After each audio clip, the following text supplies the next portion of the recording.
Hello bachcho. So the question says how many of the following relation are correct for the solubility product KSP and solubility S in grams per liter of the sparingly soluble salt A3B2 which produces A2 plus and B3 minus ions and the molecular weight is M in water.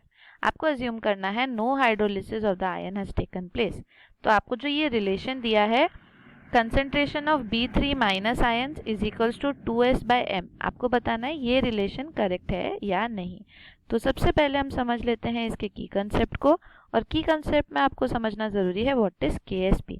तो KSP जैसे कि लिखा है solubility product, यानी ये क्या करता है आपके जो आयंस हैं उनके कंसंट्रेशन का प्रोडक्ट देता है which are raised to the power of its occurrence, raised to the power of its occurrence in the solution। तो आप जो भी सोल्यूशन में सॉल्ट को ले रहे हैं और वाटर में मिक्स करते ये डिसॉल्व हो जा रहे हैं इनटू इट्स सेपरेट आयंस। तो जो आयंस का कंसेंट्रेशन है वो किसके पावर में रेज होता है, इट्स अकरेंस, यानी वो जितने टाइम्स उस आयन में, वो आयन जितने टाइम आपके सोल्यूशन में प्रेजेंट है।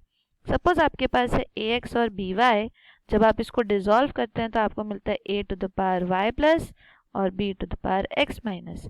इसके बनेंगे आपके x मोल्स और b के बनेंगे y मोल्स। तो अगर आप इनकी सॉल्युबिलिटी या इनका प्रेजेंस बताओगे तो अगर वो s और s है तो y टाइम्स के लिए हो जाएगा ys और ये x टाइम्स के लिए हो जाएगा xs। ध्यान यहाँ रखना है s जो सॉल्युबिलिटी है वो किस में होता है, मोल पर लीटर में।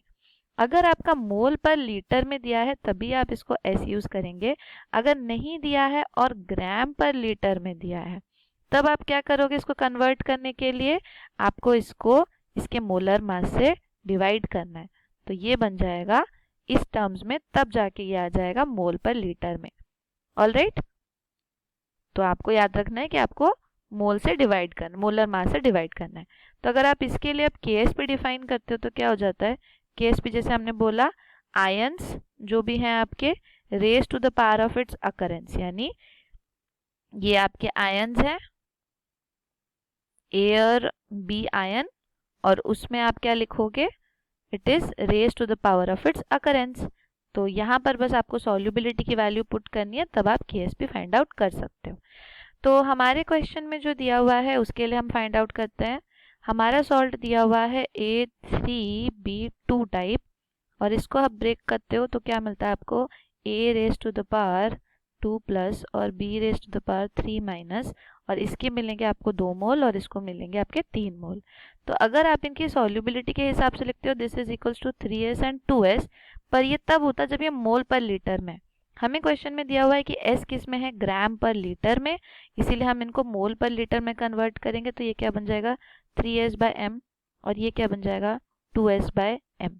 तो इसीलिए अगर हम इनके लिए KSP डिफाइन करते हैं तो KSP क्या होता है, A2 plus raise to the power 3 and B3 minus raise to the power 2।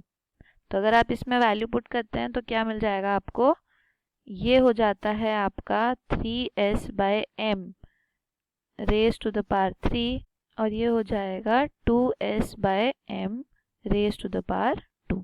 ठीक है, तो ये है आपकी KSP की वैल्यू।